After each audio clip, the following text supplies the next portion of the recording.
So we're towards the end of the first week of school for a lot of Triad kids. The new school year brings out talks about who did what over summer vacation and the latest fashion trends. As kids get older, they start making comparisons. And when they want something that someone else has, then of course, they feel a little jealous about that. This morning, Blanca Cobb is talking about ways to help your kids deal with back-to-school jealousy. And so how does a parent start this conversation about this with their kids? I think when you start noticing, you normalize the feeling because it is an emotion. But you have to tell your kids that jealousy, like anger, needs to be controlled, because what happens if jealousy gets out of hand, it can destroy friendships because there can be aggression, there can be arguments, there can be passive aggressiveness. So then how do you teach your kid how to curb jealousy? That's really hard to do. It is. So when you hear the things like, why can't I? Or I'm going to be the only one without, and people are going to make fun of me, then that's where you start talking about families, and that all families are different.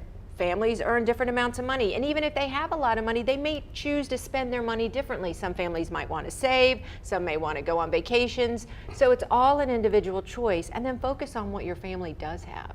And so, and then how do you help your kids to appreciate what they have? Because I think that is part of it, is in order to say that, hey, I know we can't have this, but think about how bad it could be, you know, that type of thing. Absolutely, and appreciation and gratitude should be something that you talk about in your daily life. It should just be part of how you handle things at home. So what I mean is, as you can point out what your family does, what your family has, places that you've been, and then you do gently talk about, you know, we're better than some other people. So when you're driving and you see the panhandlers with the sign asking for money, or volunteer in a soup kitchen, or people who are homeless, or people who don't have food, then it helps put things in perspective when they're real life concrete examples that way.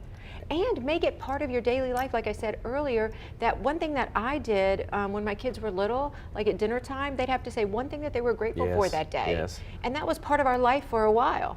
That's very important, very important. All right, so if you want to continue this conversation with Blanca, go to her Facebook page, Blanca Cobb, body language expert. Like her page and write on her timeline, and she'll get back to you as soon as she can.